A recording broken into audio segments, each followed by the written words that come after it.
ইসকনের founder আচার্য কৃষ্ণ কৃপা শ্রীমূর্তি জগদ্গুরু শ্রীল অভয় চরণারবৃন্দ ভক্তিবেদান্ত স্বামী প্রভুপাদ আন্তর্জাতিক কৃষ্ণ ভাবনামৃত সংঘের প্রতিষ্ঠাতা আচার্য তেনার লেখা ছোট্ট একটি গ্রন্থ পরলোকে সুগম যাত্রা। এই গ্রন্থের দ্বিতীয় অধ্যায় পাঠ করে শোনাচ্ছি। বিষয় হল বিভিন্ন গ্রহলোক। ইদানিংকালে মানুষ যখন চন্দ্রলোকে যাওয়ার চেষ্টা করছে, তখন কৃষ্ণ ভাবনা অনুশীলন এক পুরানো ফ্যাশন নিয়ে ব্যস্ত বলে জনগণের মনে করা উচিত নয়। যখন সারা বিশ্বের লোক চন্দ্র অভিযানে এত অগ্রগামী, আমরা তখন হরিনাম কীর্তন করছি। তবে জনগণ যেন আমাদের সম্বন্ধে ভুল ধারণা না করেন, তারা যেন মনে না করেন আমরা আধুনিক বিজ্ঞানের অগ্রগতিতে পিছিয়ে পড়েছি।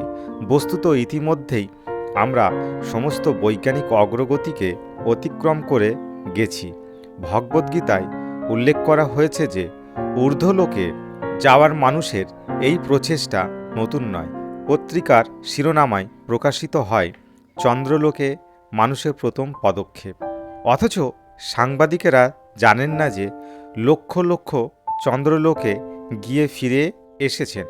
এমন নয় মানুষ চন্দ্রলোকে এই প্রথমবার যাচ্ছে। প্রাচীনকাল থেকেই চন্দ্রলোকে যাওয়ার প্রচলন রয়েছে। ভগবদ্গীতায় 18 নম্বর অধ্যায়ের 16 নম্বর শ্লোকে স্পষ্টভাবে উল্লেখ করা হয়েছে, অব্রাহ্ম ভুবনালোক পুনঃ আবর্তিন অর্জুন, অর্থাৎ প্রিয় অর্জুন, ব্রহ্মলোক নামে সর্বোচ্চ লোকে গমন করলেও তোমাকে সেখান থেকে ফিরে আসতে হবে। তাই গ্রহান্তরে যাত্রা এমন কিছু নয়। কৃষ্ণ ভাবনা অনুশীলনকারীরা এই সবই জানেন। কৃষ্ণ যাকে পরম সত্য বলেন, কৃষ্ণ ভক্ত হওয়ায় আমরা তা স্বীকার করে নিই। বৈদিক শাস্ত্রের মতে গ্রহলোক অসংখ্য। আমরা যে লোকে বসবাস করি তার নাম ভূলোক। এর ঊর্ধ্বে রয়েছে ভুবলোক, তার ঊর্ধ্বে স্বর্গলোক। চন্দ্র এই গ্রহলোকে অন্তর্গত। এর উপরে আছে মোহলোক, তার উপরে জনলোক, আর তার উপরে রয়েছে সত্যলোক। সেই রকম অধলোক সমূহ রয়েছে। এই রকমভাবে এই ব্রহ্মাণ্ডে 14টি গ্রহলোক রয়েছে। আর সূর্যলোক হচ্ছে গ্রহরাজ। এদের মধ্যে মুখ্য গ্রহলোক ব্রহ্মসংহিতায় 5 নম্বর অধ্যায় 52 নম্বর শ্লোকে সূর্যলোকের এইভাবে বর্ণনা করা হয়েছে, যক্ষরুষ সবিতা সকল গ্রহণম রাজা সমস্ত সুরমূর্তি রসমে তেজা যশাজ্ঞা ভ্রমতি সম্ভৃত কালচক্র গোবিন্দামাদি পুরুষম তমহম ভজামি। অর্থাৎ আমি আদিপুরুষ গোবিন্দের ভজনা করি, যার আদেশে অনন্ত তেজস্বী ও তাপদাতা সূর্য তার কক্ষপথে ভ্রমণ করে চলেছে। সকল গ্রহমণ্ডলের যিনি প্রধান, সেই সূর্য হচ্ছে পরমেশ্বর ভগবানের চক্ষু। বস্তুত সূর্যলোক ছাড়া আমরা কিছুই দেখতে পারি না। আমাদের চোখ নিয়ে যতই বড়াই করি না কেন, খালি চোখে আমাদের পাশের বাড়ির প্রতিবেশীকে পর্যন্ত আমরা দেখতে পারি না। ভগবানকে আমায় দেখতে পারেন? লোকে আমাদের মুখের সামনে প্রশ্ন ছুড়ে দেন, অথচ তাদের দেখার ক্ষমতাই বা কতটুকু? তাদের এই চোখগুলোর মূল্যই বা কতটুকু? ভগবানকে দর্শন করা অত সহজ নয়। ভগবত দর্শন তো দূরের কথা, সূর্যলোক ছাড়া আমরা কিছুই দেখতে পারি না। সূর্যের আলোর অভাব হলে আমরা বস্তুত অন্ধ বলা যায়। রাতে আমরা কিছুই দেখতে পাই না, এই জন্যে তখন আমরা বিদ্যুতের আলো ব্যবহার করি, কেননা সূর্যের আলো তখন পাওয়া যায় না।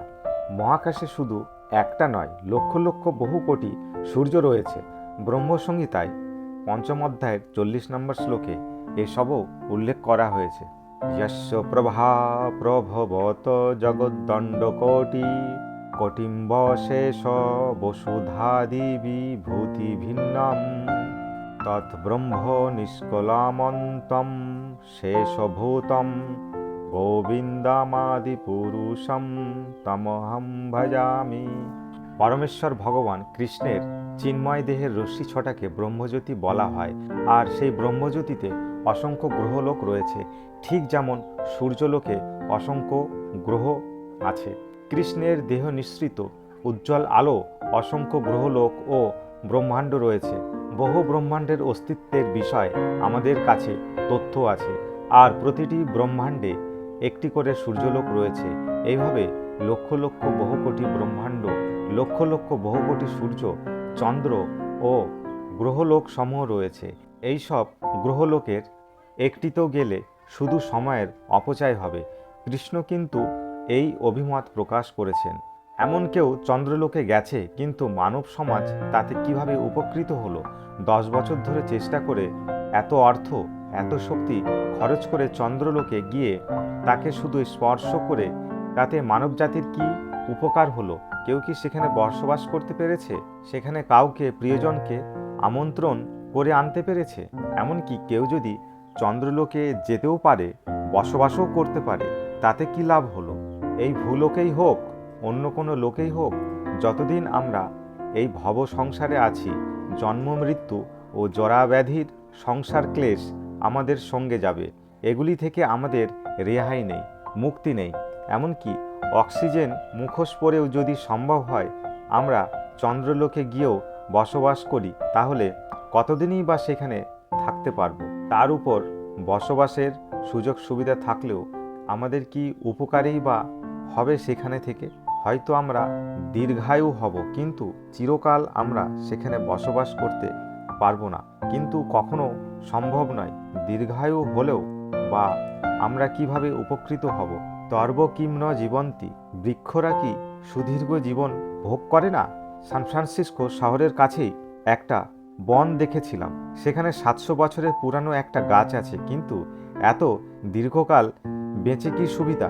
দীর্ঘ 7 বছর গর্ভভরে এই জায়গায় দাঁড়িয়ে থাকাটা কোনো বিশেষ প্রশংসনীয় কাজ নয়। কিভাবে চন্দ্রলোকে যাওয়া যায়, কিভাবে সেখান থেকে ফিরে আসা যায়, ইত্যাদি এই রকম এই রম্য কাহিনী আর এই সমস্ত বৈদিক শাস্ত্রের বর্ণনা করা হয়েছে। এই গ্রহান্তর যাত্রা তেমন কোনো নতুন পন্থা নয়, তবে আমাদের কৃষ্ণ ভাবনামৃত সঙ্গের লক্ষ্য তা নয়, অন্য। আমাদের অমূল্য সময় আমরা নষ্ট করতে যাচ্ছি না। কৃষ্ণ বলেছেন, গ্রহান্তরে যাত্রায় তোমার সময় নষ্ট করো না, তাতে তোমার কি উপকার হবে? যেখানেই তুমি যাও সংসার ক্লেশ তোমার সঙ্গে যাবে। তাই শ্রী চৈতন্য চরিতামৃত আদিখণ্ডের 3য় অধ্যায়ের 97 নম্বর শ্লোকে এর গ্রন্থাকার এর প্রসঙ্গে সুন্দরভাবে বিশ্লেষণ করে লিখেছেন, কেহ পাপে কেহ পুণ্য করে বিষয় ভোগ, ভক্তিগন্ধ নাহি যাতে যাই ভব রোগ। এই সংসারে কেউ বিষয় ভোগ করছে, কেউ তা করছে না। কেউ কেউ মনে করছে তারা বিষয় ভোগ করছে, অন্যরা উপলব্ধি করছে যে তারা দুঃখ ক্লেশ ভোগ করছে, কিন্তু সকলেই বাস্তবিক দুঃখ যন্ত্রণা ভোগ করছে। আসলে প্রত্যেকেই ক্লেশ ভোগ করছে। এই সংসারে কেউ রোগ ভোগ করে না, কেউ জরাগ্রস্ত হয় না, কেউ মৃত্যুবরণ করে না, কেউ বৃদ্ধ হতে চায় না, বা কেউ রোগ ভোগ করতে চায় না। তবুও সকলকে বৃদ্ধ হতে হবে, রোগগ্রস্ত হতে হবে। তাহলে বিষয় ভোগ কোথায়? এই জড়ভোগ সব অর্থহীন, বাজে কথা। কেননা এই জড়জগতে জড় বিষয় ভোগ বলে কিছুই নেই।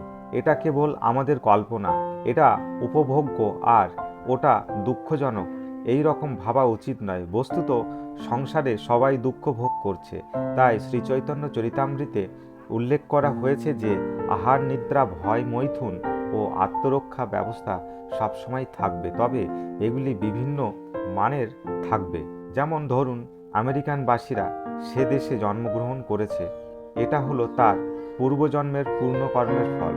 ভারতবাসীরা দারিদ্র ক্লিষ্ট হওয়ায় দুঃখ ভোগ করছে, আমেরিকার লোকেরা ভোগ বিলাসময় জীবন উপভোগ করছে।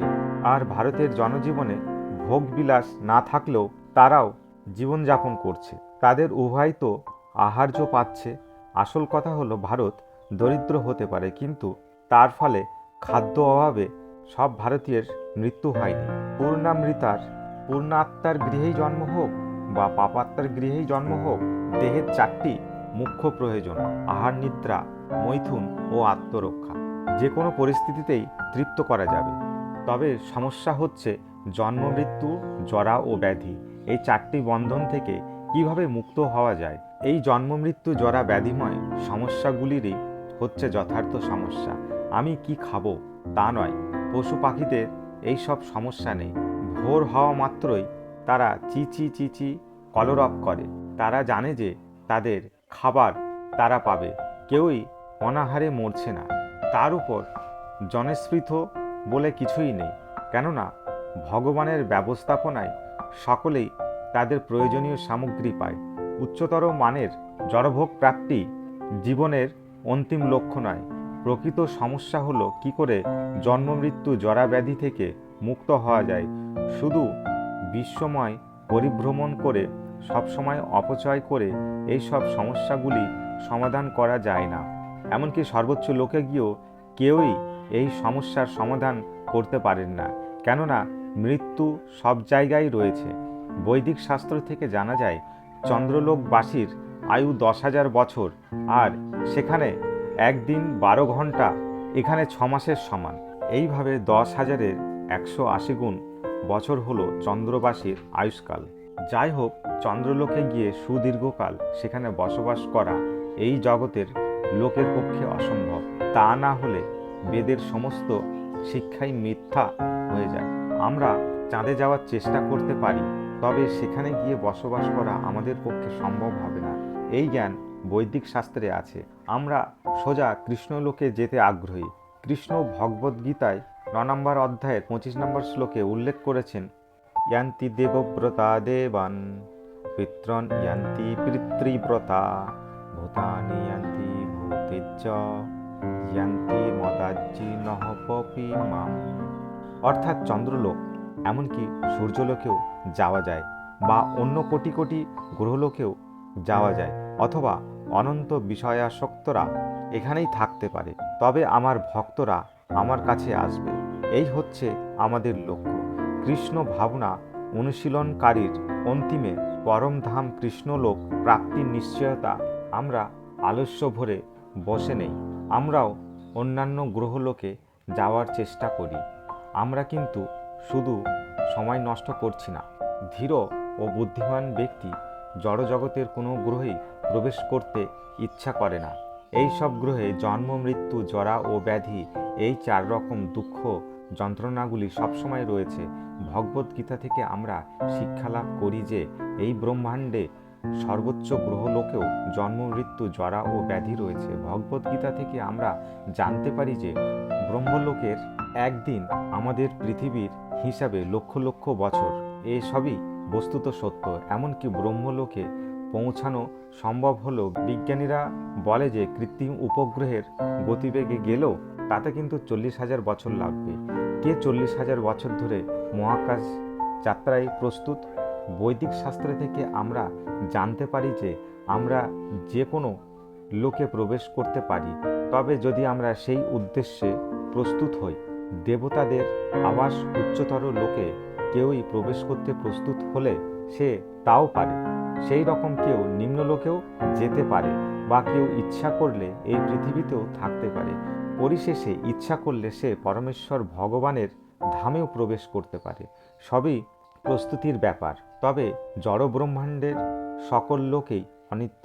জড় ব্রহ্মাণ্ডের কোনো কোনো লোকের জীবের আয়ুষ্কাল খুবই দীর্ঘ, কিন্তু কালক্রমে সকলেই এখানে বিনাশপ্রাপ্ত হবে এবং তাদের অন্য দেহে লাভ করতে হবে। বৈচিত্র্যময় অনেক দেহ রয়েছে। মানব দেহ 100 বছর থাকে, অথচ কীট দেহ 12 ঘন্টা থাকে। এইভাবে বিভিন্ন জীব দেহে স্থিতিকাল আপেক্ষিক। চিৎজগৎ বৈকুণ্ঠ লোকে প্রবেশ করলে সে কিন্তু নিত্য আনন্দময় জীবন লাভ করে। চেষ্টা করলে একজন মানুষ সেই সাফল্য অর্জন করতে পারে। ভগবদ্গীতায় তার উল্লেখ আছে। ভগবান সেখানে বলেছেন, যে কেউ ভগবত তত্ত্ব জানেন তিনি আমার ভাব প্রাপ্ত হবেন। ভগবান মহান বলে বহু লোকেই ঘোষণা করে। এটা কিন্তু বহু প্রচলিত নেহাত লঘু হালকা কথা। ভগবান কত মহান তা জানা চায়, আর প্রামাণিক শাস্ত্র থেকে তা জানা যায়। ভগবান স্বয়ং ভগবদ্গীতায় তার বিবরণ প্রদান করেছেন। আমার জন্ম একজন সাধারণ মানুষের মতো হলেও তা বস্তুত দিব্য। ভগবান এতই কৃপাময় যে তিনি আমাদের কাছে এক সাধারণ মানব রূপে আসেন, তবে তার শরীর কিন্তু ঠিক মানবদেহ নয়।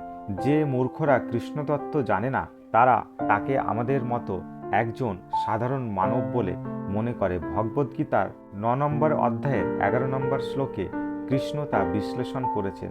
অবজানিন্তি মাম্মূঢ়া মানুষীরম তনুমাশ্রিতম পরম ভাবম জানান্ত মাম ভূত মহেশ্বর মম।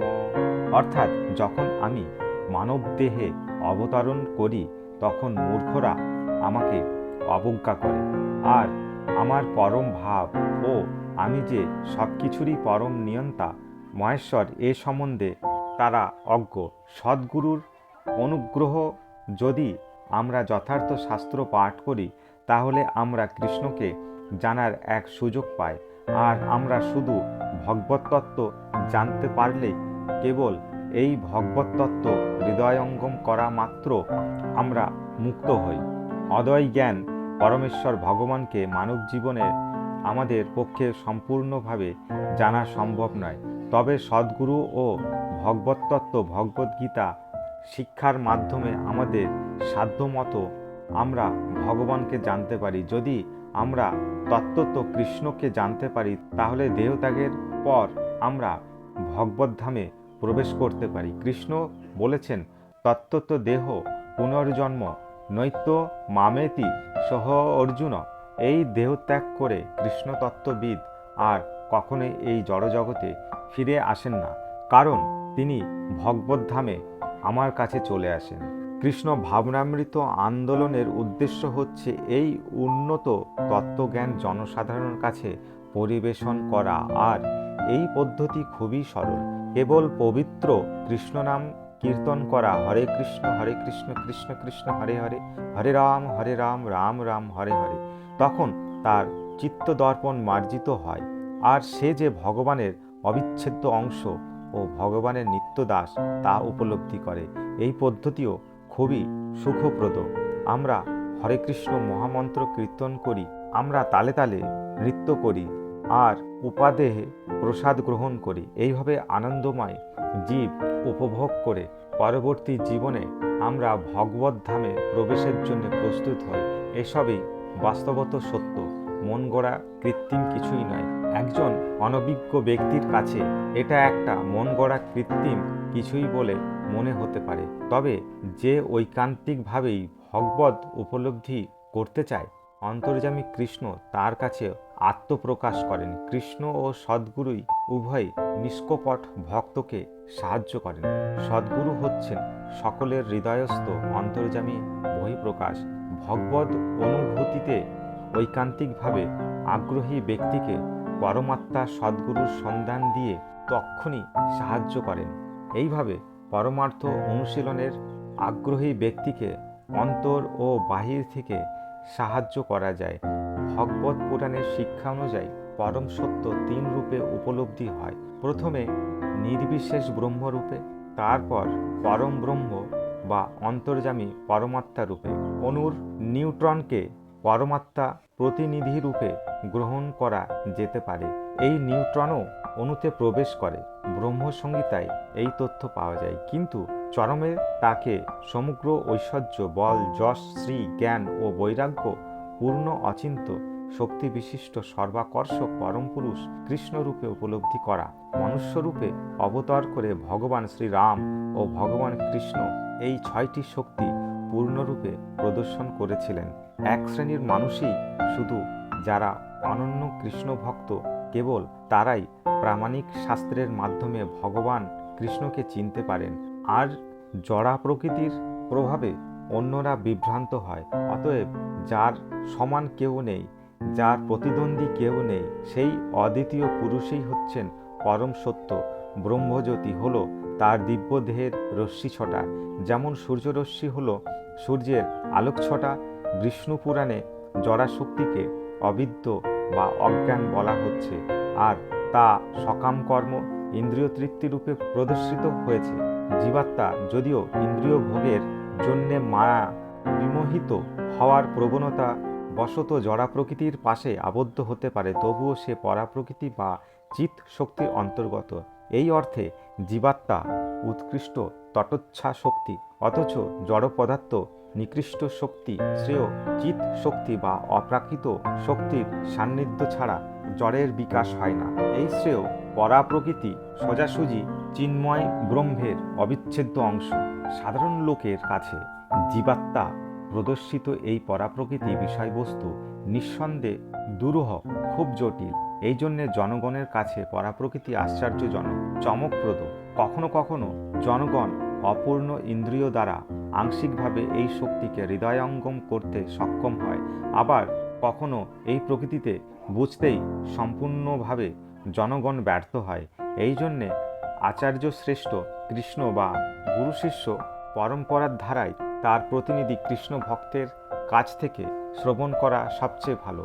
ভগবত উপলব্ধির জন্যে এই কৃষ্ণ ভাবনামৃত আন্দোলন বাইরে কৃষ্ণের প্রতিনিধি সদ্গুরু এবং অন্তরে পরমাত্মা কৃষ্ণ জীবকে সাহায্য করে। সেই রকম পরিচালনার সুযোগ লাভ করে জীব তার জীবন সফল করতে পারে। এই হরে কৃষ্ণ আন্দোলনকে বুঝবার জন্যে আমরা প্রামাণিক শাস্ত্র অধ্যয়নের জন্যে প্রত্যেকের অনুরোধ করি। আমরা শ্রীমদ্ ভগবদ্ গীতা যথাযথ শ্রী চৈতন্য শিক্ষামৃত, শ্রীমদ্ ভগবত লীলা পুরুষোত্তম শ্রীকৃষ্ণ ও ভক্তি রসামৃত সিন্ধু প্রকাশ করেছি। প্রতি মাসে আমাদের পত্রিকা ভগবত দর্শন অনেক ভাষায় আমরা প্রকাশ করছি। জন্ম মৃত্যুময় সংসার কূপ থেকে মানব সমাজকে উদ্ধার করাই হলো আমাদের জীবনব্রত। কৃষ্ণ প্রাপ্তির জন্য সকলের সচেষ্ট হওয়া উচিত। ভগবত দর্শন পত্রিকায় জড় জগতের ঊর্ধ্বে শিরোনামায় আমরা একটি প্রবন্ধ প্রকাশ করছি। ভগবদ্গীতার জ্ঞান অনুযায়ী এই জগতের ঊর্ধ্বে আর একটি জগতের বিবরণ এখানে দেওয়া হয়েছে। ভগবদ্গীতা একটি অতীব জনপ্রিয় শাস্ত্রগ্রন্থ, আর আমেরিকায় এর অনেক সংস্কার রয়েছে, আবার ভারতেও বহু আছে। তবে দুঃখের বিষয় এই যে বহু নির্বোধ মূর্খ পাশ্চাত্য দেশে ভগবদ্গীতা শিক্ষা দিতে আসে। নির্বোধ নামে যোগ্য এরা ধাপ্পাবাজ, কেননা এরা গীতার যথার্থ জ্ঞান প্রদান করে না। আমাদের প্রকাশিত শ্রীমদ্ ভগবদ্গীতা যথাযথতে কিন্তু পরাপ্রকৃতির প্রামাণিক বিবরণ প্রদান করা হয়েছে। এই সৃষ্টিকে বলা হয় প্রকৃতি, তবে উৎকৃষ্ট অন্য একটি প্রকৃতিও আছে। এই জড়া সৃষ্টি হচ্ছে নিকৃষ্ট প্রকৃতি, কিন্তু এই ব্যক্ত জড়া সৃষ্টির অতীত অব্যক্ত আর এক প্রকৃতি আছে, যাকে সনাতন বলে, যা শাশ্বত। এটি সহজেই অনুধাবন করা যায় যে ব্যক্ত ব্যক্ত সবকিছুই এখানে অনিত্য, ক্ষণস্থায়ী। এর উজ্জ্বল দৃষ্টান্ত হলো আমাদের দেহ। কারো 30 বছর বয়স হলে অতএব অত বছর পূর্বে তার দেহটি সৃষ্টি হয়েছে, আরও এত বছরে ওই দেহটি নাশ হবে। এটাই হলো প্রকৃতির বস্তুত একটি নিয়ম। ঠিক যেমন সমুদ্রের ঢেউ ওঠে, আবার তা বিলীন হয়ে যায়, এর সৃষ্টি হলো, আবার তা বিলুপ্ত হয়। জড়বাদীরা শুধু এই অনিত্য জীবন নিয়েই ব্যস্ত, যা মুহূর্তের মধ্যে বিনষ্ট হতে পারে। তার উপর দেহ বিনষ্ট হলে এই সমস্ত ব্রহ্মাণ্ড, এই বিশাল জড় সৃষ্টি বিলীন হবে, আর আমরা ভাগ্যবান বা দুর্ভাগা যাই হই না কেন, এই পৃথিবীর বা অন্য গ্রহের সব কিছুই বিনষ্ট হবে। তাহলে সেখানে সব কিছুই নষ্ট হয়ে যাবে। সেই গ্রহের যাত্রার প্রচেষ্টায় আমরা সময় নষ্ট করছি কেন? বরং চিৎজগৎ কৃষ্ণলোক যাত্রায় আমাদের প্রয়াসী হওয়া উচিত। এটাই হলো চিত্তত্ব। এই চিন্ময় বিজ্ঞানেই আমাদের অনুধাবন করতে হবে, আর এই বিষয়ে হৃদয়ঙ্গম করে এই বাণী সমগ্র বিশ্বে আমাদের প্রচার করতে হবে। প্রত্যেককেই অজ্ঞানের অন্ধকারে রয়েছে। যথাযথ জ্ঞান না থাকার সত্ত্বেও তারা সবসময় বড়াই করে চলে। দীর্ঘ 10 বছরের প্রচেষ্টার পর চাঁদে গিয়ে একখণ্ড পাথর নিয়ে ফিরে আসাটা কোনো জ্ঞানের প্রগতির সূচনা করে না। মহাকাশচারীরা গর্ব ভরে বলে, আহা, আমি লক্ষ্যে পৌঁছেছি। অথচ তারা কি পেল? এমনকি ওই অন্য লোকে বসবাস করতে সক্ষম হলেও তা দীর্ঘ সময় নয়, অবশেষে সবই ধ্বংসপ্রাপ্ত হবে। এমন গ্রহলোকে অন্বেষণ করুন, যেখানে গেলে কখনো আর ফিরে আসতে হবে না। সেখানে জীবন অনন্ত, সেখানে কৃষ্ণের সঙ্গে নৃত্য করা যায়। এই হলো কৃষ্ণ ভাবনামৃত অনুশীলনের তাৎপর্য। এই আন্দোলনকে ঐকান্তিকভাবে গ্রহণ করুন, কেননা কৃষ্ণ ভাবনামৃত অনুশীলন দ্বারা কৃষ্ণকে লাভ করে তার সঙ্গে অনন্তকাল ধরে নৃত্য করার এই সুযোগ প্রদান করে।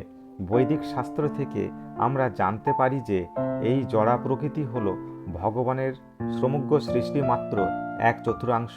তা সৃষ্টির 3/4 হল চিৎজগৎ। ভগবদ্গীতা থেকে আমরা এই তত্ত্ব লাভ করি। ভগবদ্গীতায় ভগবান কৃষ্ণ বলেছেন, এই জড়া প্রকৃতি হচ্ছে সমগ্র সৃষ্টির এক নগণ্য অংশ মাত্র। যতদূর দৃষ্টি যায়, যদি আমরা উপরের আকাশের দিকে তাকাই, আমাদের দৃষ্টি তবুও কেবল একটি ব্রহ্মাণ্ডেই নিবদ্ধ থাকবে।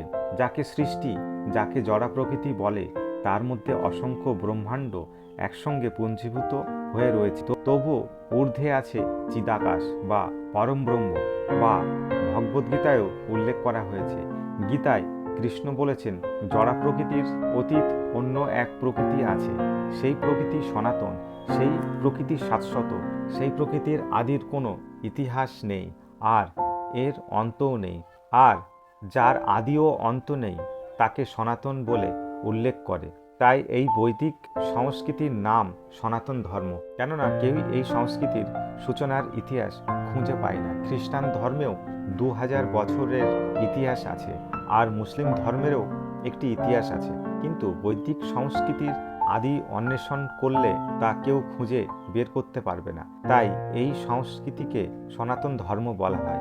আমরা সঠিকভাবে বলতে পারি যে ভগবান এই জড়া প্রকৃতি সৃষ্টি করেছেন, আর এর অর্থ হলো ভগবান সৃষ্টির পূর্বেই ছিল।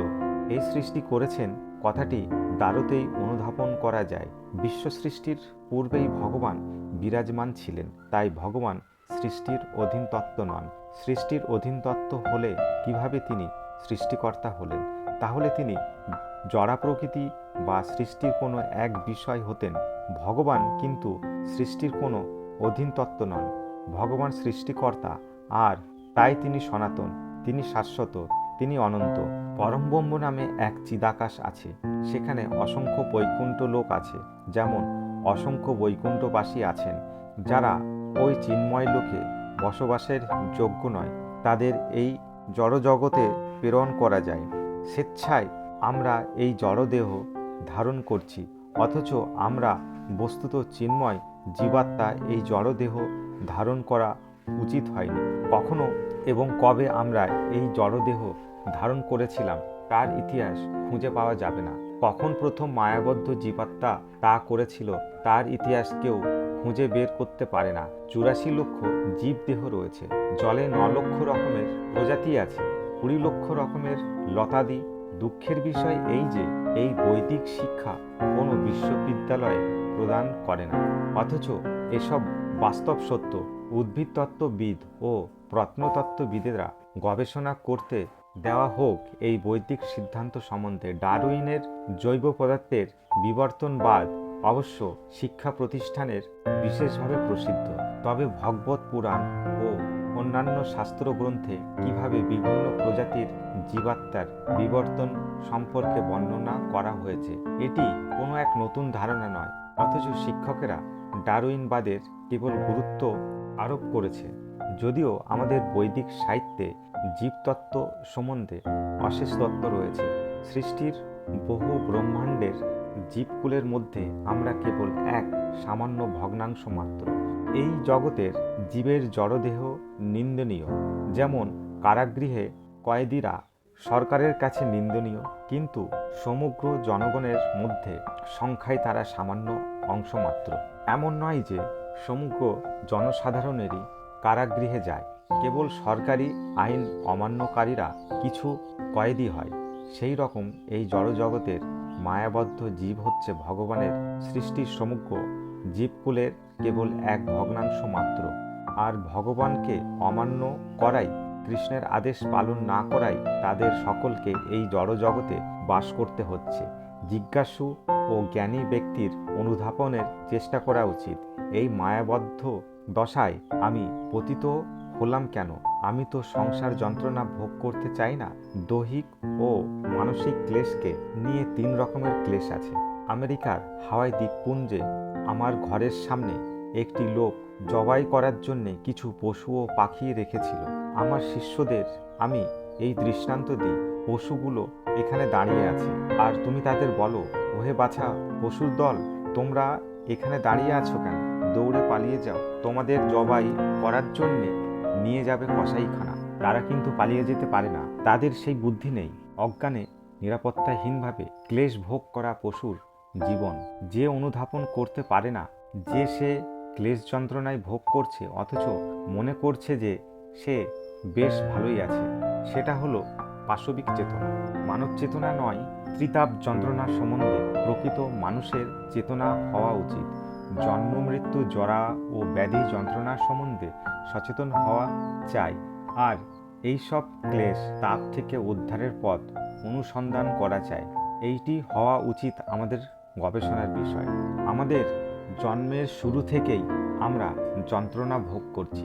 মাতৃগর্ভে একটি শিশুরূপে মানুষ এক নির্দিষ্ট বায়ুপূর্ণ থলেতে 9 মাস অবস্থান করে। সে ওই অবস্থাতেই ওখানে নড়াচড়া পর্যন্ত করতে পারে না। সেখানে কীটেরা তাকে কামড়ায়, অথচ সে প্রতিবাদ করতে পারে না। ভূমিষ্ঠ হওয়ার পরেও সে ক্লেশ ভোগ করছে।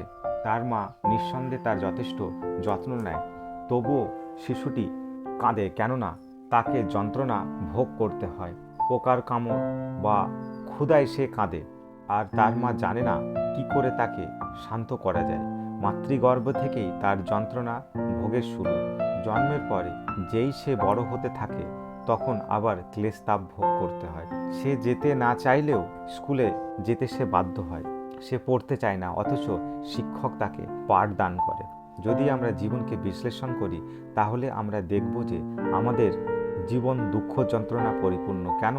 তাহলে আমরা এই ভব সংসারে আছি।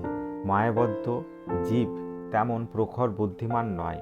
আমাদের আত্মজিজ্ঞাসা করা চাই, আমি দুঃখ ক্লেশ ভোগ করছি কেন? এই তাপ ক্লেশ থেকে উদ্ধারের পথ থাকলেই সে সুযোগ আমাকে নিতে হবে। আমরা চিরন্তন পরমেশ্বর ভগবানের সঙ্গে সম্বন্ধযুক্ত, কিন্তু এখন আমরা কোনো না কোনোভাবেই জড়া কুলুষতাপূর্ণ। অতএব এখন আমাদের এমন এক পদ্ধতি গ্রহণ করতে হবে যার মাধ্যমে আমরা আবার বৈকুণ্ঠ চিৎ জগতে ফিরে যেতে পারি। সেই মিলনের পদ্ধতিকে যোগ বলা হয়। যোগ শব্দের যথার্থ অর্থ হলো সংযুক্ত। এই মুহূর্তে আমরা ভগবান বা পরম ব্রহ্মের সঙ্গে সম্বন্ধবিহীন, কিন্তু আমরা যখন সংযোগ করব, ভগবত সম্বন্ধযুক্ত হব, তখন আমাদের মানব জীবন সফল হবে। এই পূর্ণতা, সেই সিদ্ধদশায় পৌঁছাবার জন্যে আমাদের জীবদ্দশায় অনুশীলন করতে হবে। আর যখন আমরা এই জড়দেহ ত্যাগ করে সেই সফলতা বা পূর্ণতা অর্জন করতে চাই, তখন মৃত্যুর সময় প্রস্তুত হতে হবে। যেমন ছাত্ররা 2 থেকে 5 বছর ধরে পরীক্ষার জন্য প্রস্তুত হয়, আর তাদের শিক্ষার চূড়ান্ত পরীক্ষা হয়। তাতে উত্তীর্ণ হলে তারা বিশ্ববিদ্যালয়ে ডিগ্রি লাভ করে। সেই রকম আমাদের জীবনে মৃত্যুর সময় পরীক্ষার জন্যে আমরা যদি প্রস্তুত হই ও তাতে উত্তীর্ণ হয়, তাহলে আমরা চিন্ময় বৈকুণ্ঠ লোক প্রাপ্ত হয়। মৃত্যুর সময় সব কিছুই পরীক্ষা হয়। বাংলায় একটা প্রবাদ বলা হয়, সাধক সাধন করো ভজন করো, মরতে জানলে হয়। যখন আমরা মরতে যাচ্ছি, ঠিক সেই মুহূর্তে আমাদের কি করা উচিত তা ভগবদ্গীতায় বর্ণনা করা হয়েছে। ধ্যান যোগীদের জন্য ভগবদ্গীতার 8ম অধ্যায়ের 11 এবং 12 নম্বর শ্লোকে শ্রীকৃষ্ণ নিচের শ্লোকগুলি বলেছেন। অক্ষরম বেদ বিদো বদন্তি বিশন্তি যত বিতরাগা যদিচ্ছায়ন্তি ব্রহ্মচার্যং চরন্তি তত্তে পদম সংগ্রহণে প্রবক্ষ সর্বদারিণী সময়ম ইয়ো মনোরিধি নিরুদ্ধচ্চ মূর্ধধারায়াত্ম প্রাণমাস্তি স্থিতি যোগধারায়ণম।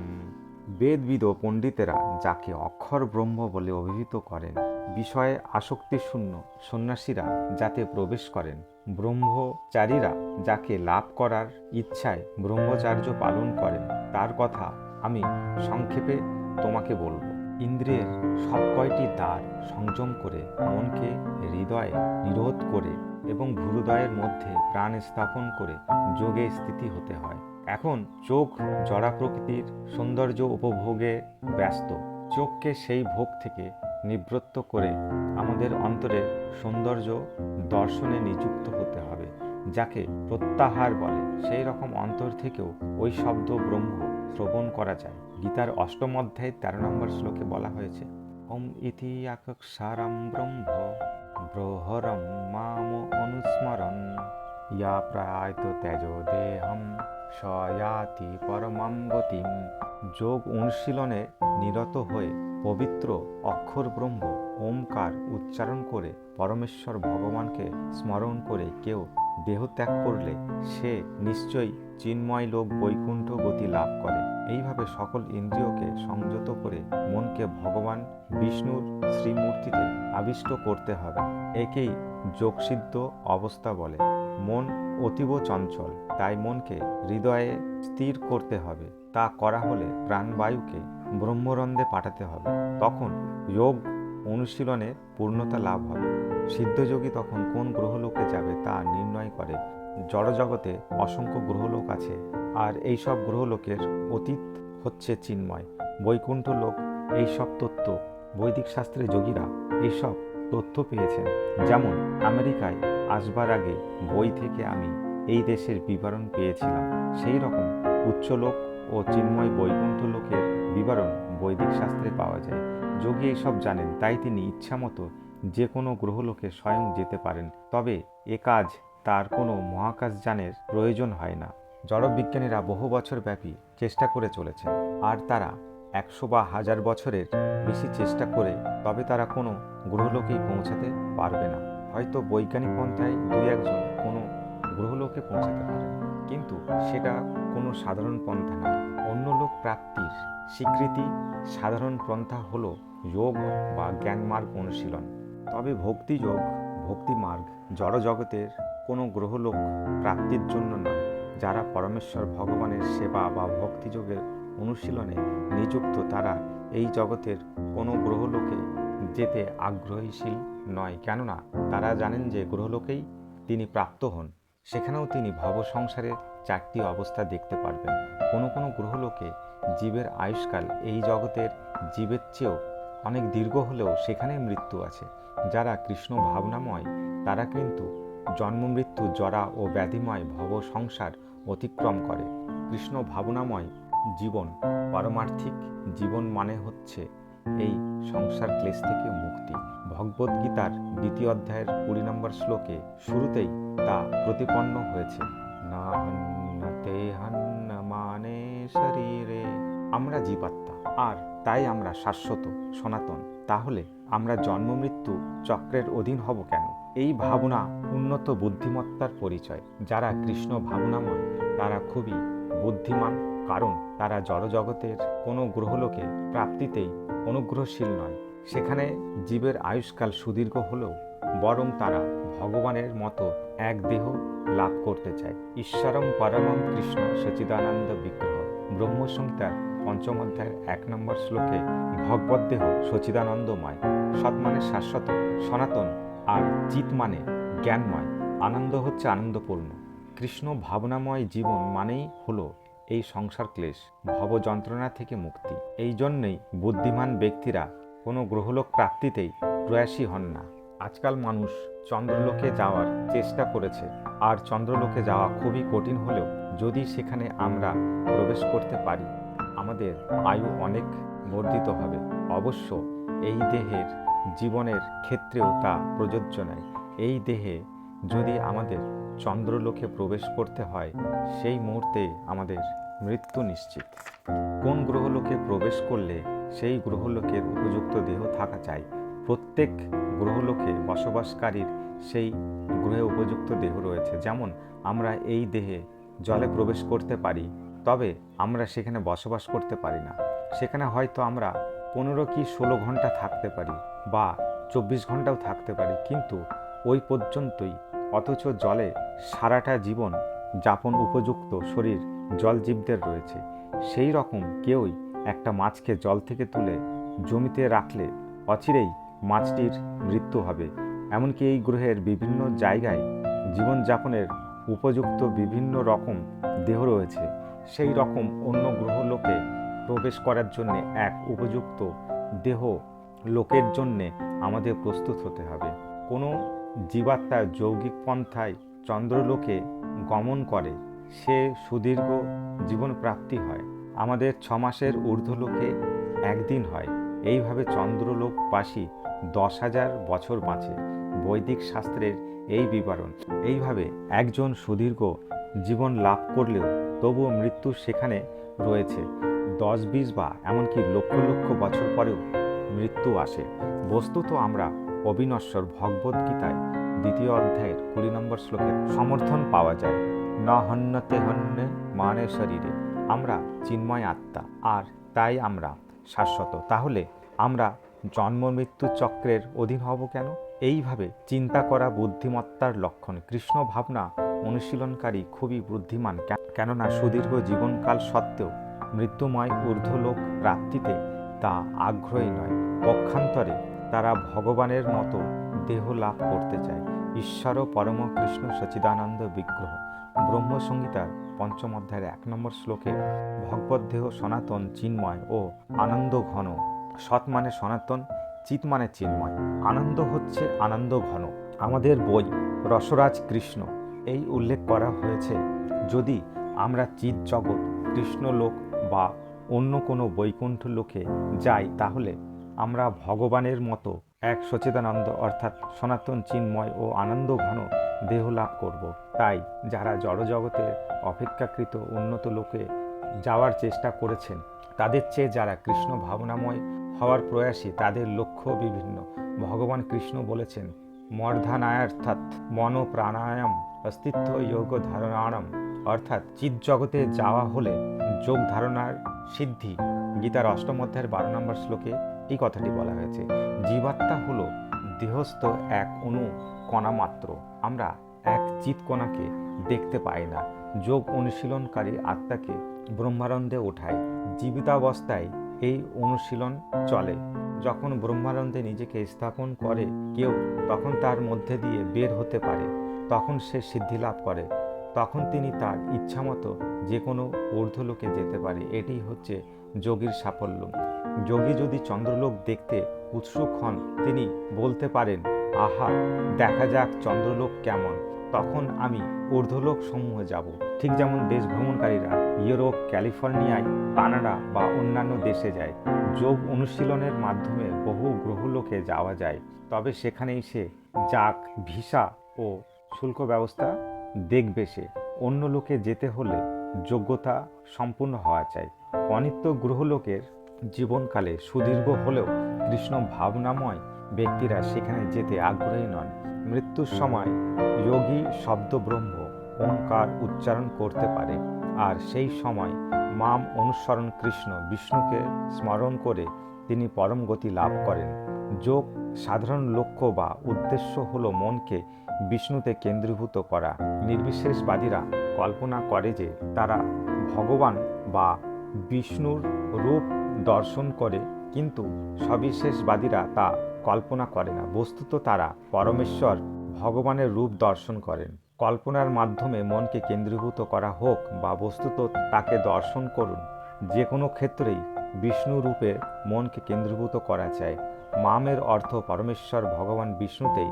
ভগবান বিষ্ণুতেই মন কেন্দ্রীভূত করে দেহত্যাগ করলে দেহান্তর তিনি ভগবদ্ধাম বৈকুণ্ঠলোকে প্রবেশ করে। যারা বাস্তবিক যোগী তারা অন্য লোকে প্রবেশ করার ইচ্ছা করে না, কেননা তারা জানেন অন্যান্য অনিত্য গ্রহলোকে জীবনও অনিত্য, আর তাই সেখানে যেতে তারা আগ্রহী নয়। এই বুদ্ধিমত্তার পরিচয়। ভগবদ্গীতা অনুযায়ী যারা অনিত্য সুখ, জীবন ও সুযোগ সুবিধা তৃপ্ত, তারা বুদ্ধিমান নয়। অন্তবৎ তু ফুলম তেষামো তদ্ ভবতি অল্প মেধাসাম, অর্থাৎ অল্প বুদ্ধি সম্পন্ন ব্যক্তিরা অনিত্য বস্তুতে আগ্রহশীল। এটা হলো শ্রীমদ্ ভগবদ্গীতার বাণী। আমি অবিনাশী, তাহলে আমি কেন নশ্বর অনিত্য বস্তুতে আগ্রহী হব? কে অনিত্য অস্তিত্ব চায়? কেউই তা চায় না। আমরা কোনো আবাসনে থাকলেই মালিক গৃহত্যাগ করতে বলে। আমরা দুঃখ পাই, তবে আমরা আর ভালো আবাসনে গেলে দুঃখিত হই না। এই হচ্ছে আমাদের প্রবণতা। আমরা মরতে চাই না, কারণ আমরা অবিনশ্বর, আমরা শাশ্বত। ভৌতিক পরিবেশ আমাদের অবিনশ্বরতা কেড়ে নিচ্ছে। শ্রীমদ্ ভগবতে বলা হয়েছে, সূর্যোদয় থেকে সূর্যাস্ত পর্যন্ত সূর্যদেব আমাদের জীবনকাল ক্ষয় করে চলেছেন। প্রতিদিন আমাদের আয়ুষ্কাল হ্রাস পাচ্ছে। সকালে 5:30টায় সূর্যোদয় হলে সন্ধ্যায় 5:30টায় 12 ঘন্টায় আমাদের জীবনকাল থেকে চলে গেছে। এই সময়টা আমরা জীবনে আরও কখনো ফিরে পাবো না। আমরা যদি বিজ্ঞানীকে বলি, আপনাকে 12 কোটি টাকা দেব, দয়া করে আমাকে ওই 12 ঘন্টা ফিরিয়ে দিন, তিনি বলবে না, তা দেওয়া সম্ভব নয়, বিজ্ঞানী তা পারবে না। তাই শ্রীমদ্ ভগবতে বলা হয়েছে, উদয় থেকে অস্ত পর্যন্ত সূর্য আমাদের জীবনকাল ক্ষয় করে চলেছে। অতীত, বর্তমান এবং ভবিষ্যৎ সময়কে কাল বলা হয়। এখন যা বর্তমান, আগামীকাল তাই হবে অতীত। এখন বা ভবিষ্যৎ, আগামীকাল তাই হবে বর্তমান। কিন্তু অতীত, বর্তমান ও ভবিষ্যৎ হলো দেহেরই অতীত। বর্তমান ও ভবিষ্যৎ, আমরা অতীত, বর্তমান ও ভবিষ্যৎ কালের নয়। আমরা সনাতন, আমরা শাশ্বত, অবিনশ্বর। আহার, নিদ্রা, মৈথুন ও আত্মরক্ষা পাশবিক প্রবণতা মানবজাতির উন্নত চেতনাকে ব্যবহারের জন্য নয়, তবে শাশ্বত জীবন লাভের সহায়ক মূল্যবান পথের অন্বেষণের উদ্দেশ্য। বলা হয় যে আমাদের জীবনের প্রতিটি মিনিট, প্রতি ঘন্টা, প্রতিটি দিন কালচক্রের করাল গ্রাসে তা ক্ষয় হয়ে যাচ্ছে। অথচ আমরা উত্তম শ্লোক হরিকথামৃত আস্বাদনে নিযুক্ত হলে সেই সময়গুলি অক্ষয় হয়ে যায়। মন্দিরে কৃষ্ণ অনুশীলনে রত ভক্তের জীবন অক্ষয়। কৃষ্ণানুশীলন এক শাশ্বত অবিনশ্বর সম্পদ। এই সম্পদের ক্ষয় নেই, এই সম্পদ অক্ষয়। জড় শরীর সম্বন্ধে বলা যায়, এই দৈহিক জীবন বিনষ্ট হয়, তবে দেহ রক্ষার চেষ্টা করলেও কেউ তা পারে না। কৃষ্ণ ভাবনামৃত অনুশীলনে আমরা যে পরাবিদ্যা লাভ করি, কালের প্রভাবে তার বিনাশ হয় না, তা এক অক্ষয় অবিনশ্বর শাশ্বত সম্পদ হয়ে থাকে। হরে কৃষ্ণ কৃষ্ণ কৃষ্ণ হরে হরে, হরে রাম রাম রাম হরে হরে। এই মহামন্ত্র কীর্তন খুবই সহজ। শরীরের উপর কালের প্রভাবের মতো হরিনাম কীর্তনের কাল অতিবাহিত হয় না। 50 বছর আগে আমি একজন যুবক ছিলাম, সেই সময় চলে গেছে, তাকে আর ফিরে আনা যাবে না। আমি আমার গুরুদেবের কাছে যে দিব্যজ্ঞান লাভ করেছি, তা কিন্তু ক্ষয় হবে না, বিনষ্ট হবে না, আমার সঙ্গে থেকে যাবে। এমনকি আমি দেহত্যাগ করলেও তারপর ওই জ্ঞান আমার সঙ্গে যাবে, আর ওই জ্ঞানের মাধ্যমে জীবনের পূর্ণতা প্রাপ্তি হবে, সনাতন ধাম লাভ হবে। জড়জগৎ ও চিৎ জগৎ উভয়ের মালিক কৃষ্ণ। আমরা কোনো জিনিসের মালিক নয়। ঠিক যেমন সরকার রাষ্ট্রের সব কিছুর মালিক, তা কয়েদখানার হোক বা তার বাইরে হোক, বৃদ্ধ জীবন এই জড়জগতের কয়েদখানার জীবনের মতো। কয়েদি স্বেচ্ছায় তার কারাগৃহ পরিত্যাগ করতে পারেন। একজন সাধারণ নাগরিক এক গৃহ থেকে অন্য গৃহে যেতে পারেন, কিন্তু কারা জীবনের তা কেউই পারে না। কয়েদিকে তার নির্দিষ্ট কারাকক্ষেই থাকতে হবে। জড়জগতের এই সব গ্রহলোকগুলি সবই কারাকক্ষের মতো।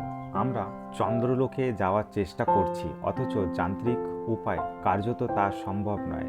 আমরা আমেরিকান, ভারতীয়, চীন দেশবাসী বা রাশিয়ান যাই হই না কেন, আমাদের বসবাসের জন্যে এই গ্রহলোকে দেওয়া হয়েছে। কোটি কোটি গ্রহলোক থাকলেও, আমাদের অনেক যন্ত্রপাতি থাকলেও, তবুও ভগবানের আইন, প্রকৃতির পাশে আবদ্ধ হওয়ার জন্যে আমরা স্বেচ্ছায় এই জায়গা ত্যাগ করতে পারি না।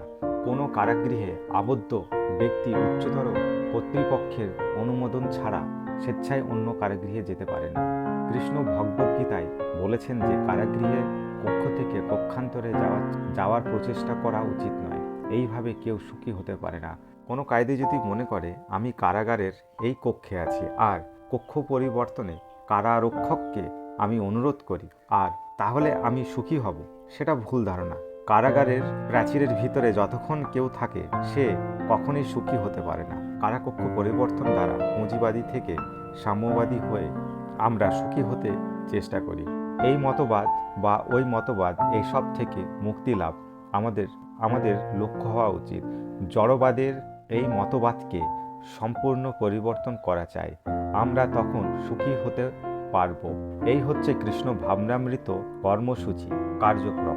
আমরা পরম পুরুষের উপদেশ গ্রহণ করছি। তিনি বলেছেন, প্রিয় অর্জুন, তুমি ব্রহ্মলোক নামে সর্বোচ্চ গ্রহলোকে উন্নীত হতে পারো, আর আভীষ্ট লোকে বসবাসকারীর আয়ু অতি দীর্ঘ। আমরা এমনকি ব্রহ্মলোকের অর্ধ দিবসের সময়েরই হিসাব করতে পারি না। তা আমাদের গাণিতিক হিসাবের ঊর্ধ্বে। কিন্তু ব্রহ্মলোকেরও মৃত্যু আছে। এই জন্যে কৃষ্ণ বলেছেন, উচ্চতর লোক বা এক গ্রহ থেকে অন্য গ্রহে যাওয়ার চেষ্টায় সময় নষ্ট করো না। আমেরিকায় জনগণকে আমি দেখেছি যারা বিরামহীন ব্যস্ত। তারা গৃহ থেকে গৃহান্তরে, দেশ থেকে দেশান্তরে যায়। সেই রকম ব্যস্ত মানসিকতার কারণ হলো আমাদের নিত্য আবাস, নিত্যধামকে খুঁজে চলেছে। স্থান থেকে স্থানান্তর গিয়ে নিত্য শাশ্বত জীবন লাভ করা যায় না। কৃষ্ণ সান্নিধ্য জীবন শাশ্বত, জীবন অনন্ত। তাই কৃষ্ণ বলেছেন, আমি সব কিছুরই মালিক। গ্রহলোক বৃন্দাবন নামে আমার অতি চমৎকার ধাম আছে। এই ধাম লাভে ইচ্ছুক হলে তাকে অবশ্যই শুধু কৃষ্ণ ভাবনাময় হতে হবে। আর কৃষ্ণের আবির্ভাব তিরোভাব হৃদয়ঙ্গম করা যায়। কৃষ্ণের স্বরূপ জীবের স্বরূপ, জীব ও ভগবানের সম্বন্ধ জ্ঞান এবং এই সম্বন্ধ জ্ঞান অনুযায়ী জীবনযাপন করা যায়। কেবল বিজ্ঞান ভিত্তিক এই সব তত্ত্ব হৃদয়ঙ্গম করার চেষ্টা করতে হবে। কৃষ্ণ ভাবনামৃতে সব কিছুই বিজ্ঞান ভিত্তিক। এই কৃষ্ণ ভাবনামৃত আজে বাজে খেয়াল খুশি, ভাবুকতা, অন্ধ বোড়ামি বা কল্পনা প্রসূত কিছু নয়। কৃষ্ণ ভাবনামৃত হল পরম তত্ত্ব, বাস্তব সত্য। তত্ত্ব তো কৃষ্ণকে অবশ্যই জানা চাই। ইচ্ছায় অনিচ্ছায় আমাদের এই শরীর ত্যাগ করতে হবে। এমনকি দিন আসবে যখন আমাদের প্রকৃতির নিয়মাধীন হতে হবে এবং এই দেহ ত্যাগ করতে হবে। এমনকি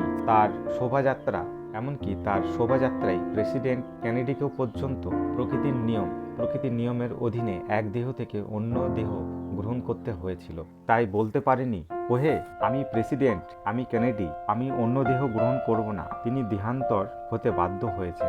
এইভাবে প্রকৃতি কাজ করে। প্রকৃতি কিভাবে কাজ করে তা হৃদয়ঙ্গম করা হলো উন্নত মানব চেতনার উদ্দেশ্য। মানব চেতনা ছাড়াও কিন্তু কুকুর, বিড়াল, কীট, পক্ষী, পাখি, পশু ও অন্যান্য সকল প্রজাতি জীবের চেতনা আছে। তবে সেই চেতনা জীবনযাপনের জন্য আমরা নয়। শ্রীমদ্ ভগবতে উল্লেখ আছে যে অনেক অনেক জন্মের পর আমরা মানব দেহ লাভ করেছি। এখন আমরা যেন এই দেহে অপব্যবহার না করি।